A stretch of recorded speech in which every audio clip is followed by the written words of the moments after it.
Welcome Pejuang Kerja. Nah, pasti kalian bingung kan, ini tuh channel apa sih sebenarnya? Jadi, Pengen Kerja adalah channel pengembangan diri yang bakal banyak banget ngomongin soal karir nih. Misi utama dari Pengen Kerja adalah membantu kalian untuk dapetin informasi seputar dunia dan lowongan kerja. Jadi buat kalian yang baru lulus atau mungkin lagi cari kerja, channel ini cocok banget buat kalian.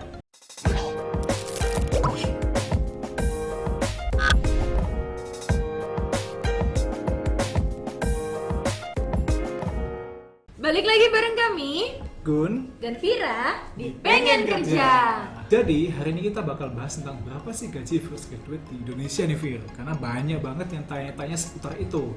Wah bener, banyak banget nih pertanyaan yang muncul, terutama dari kalian yang fresh graduate nih. Nah biasanya pertanyaannya itu seperti sebenarnya berapa sih gaji yang layak untuk fresh graduate di suatu perusahaan? Atau ketinggian nggak sih atau kerendahan nggak sih ketika kita ngasih angka A, B, C ataupun D pas penawaran gaji.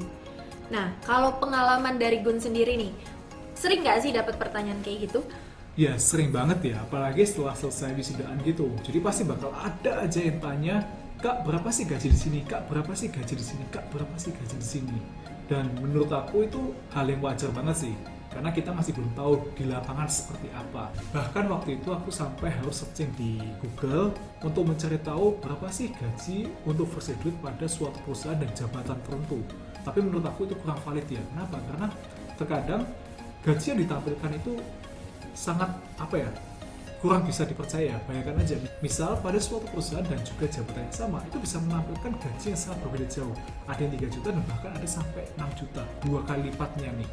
Nah ditakutkan nanti ketika kita interview nego gaji, kita menyampaikan gaji kita yang kita mau adalah 6 juta, itu dirasa terlalu tinggi dan kita bisa sampai kesulitan untuk mendapatkan pekerjaan itu.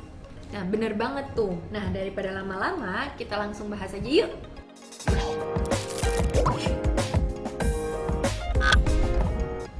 Yang pertama adalah tergantung UMR dan juga UMK di lokasi kalian bekerja, karena ini akan sangat menentukan sekali. Tapi sebelumnya kalian mesti tahu dulu apa bedanya UMR dan juga UMK, karena ini adalah dua istilah yang sangat berbeda jauh. Nah pertama kita akan bahas tentang apa itu UMR. UMR adalah upah minimum region, yang mana region yang dimaksud di sini adalah wilayah atau provinsi. Sedangkan UMK adalah upah minimum kota atau kabupaten.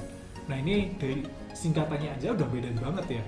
Nah aku kasih contoh nih, untuk UMR Provinsi Jawa Timur itu adalah 1,7, sedangkan UMK Surabaya adalah 4,2. Dari sini udah tahu kan bedanya apa. Jadi jangan sampai ketika nanti kalian apply di suatu perusahaan, misalnya lokasinya di Surabaya dan kalian menyebutkan gaji yang saya inginkan adalah UMR, bakal nggak lucu banget sih ketika nanti kalian masuk, diterima masuk, lalu kalian tanya ke teman-teman kalian dan gaji teman-teman kalian adalah UMK 4,2, sedangkan gaji kalian adalah 1,7. Tapi banyak juga HRD yang cenderung menyamakan kedua istilah tersebut. Jadi buat kalian yang nantinya nego gaji, perlu kalian pastikan, perlu kalian konfirmasi ulang kepada HRD kalian apa sih sebenarnya yang dimaksud oleh UMK atau UMR tersebut. Tanyakan juga berapa nominalnya, itu akan jauh lebih aman buat kalian. Yang kedua itu tergantung dari perusahaannya.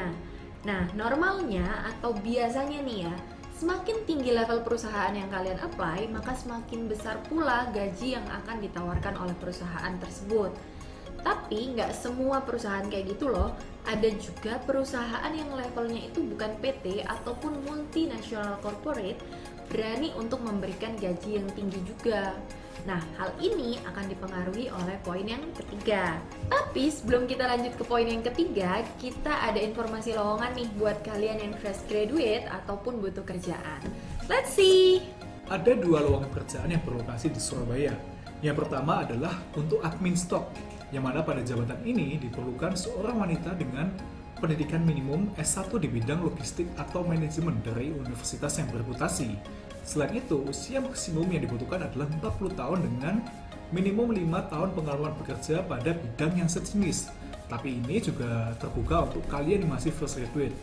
Selain itu, kompetensi yang diperlukan adalah kemampuan untuk mengoperasikan Microsoft Office. Jabatan yang kedua adalah admin umum, yang mana pada jabatan ini diperlukan seorang wanita dengan pendidikan minimum SMA Selain itu, usia maksimum adalah 35 tahun, namun juga terbuka buat kalian yang masih fresh graduate. Catatan tambahan buat kalian yang memiliki kemampuan berbahasa Mandarin akan menjadi suatu nilai plus pada lowongan ini. Oke, itu dia lowongan kerjaan yang mungkin aja kalian bisa apply. Segera kirim lamaran kalian ke email yang di bawah ini ya. Oke, kita akan lanjut ke poin yang ketiga. Nah, Gun, poin yang ketiga apa nih?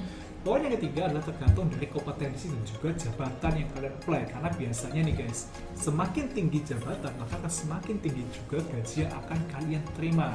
Tapi perlu kalian catat nih, sebisa mungkin ketika kalian apply, usahakan jabatan yang kalian pilih itu sesuai dengan kompetensi kalian.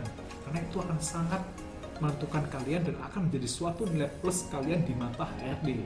Wah, tapi gimana nih Gun, kalau misalnya nih ya, kompetensi kita tuh pas-pasan, tapi kita tuh butuh banget atau pengen banget kerjaan itu nih. Pada video selanjutnya kita bakal bahas tentang bagaimana sih cara ngebuat HRD kagum padahal kita tahu kompetensi kita itu pas-pasan. Penasaran kan bagaimana caranya? Tetap tunggu kita dan jangan lupa Like dan subscribe. See you!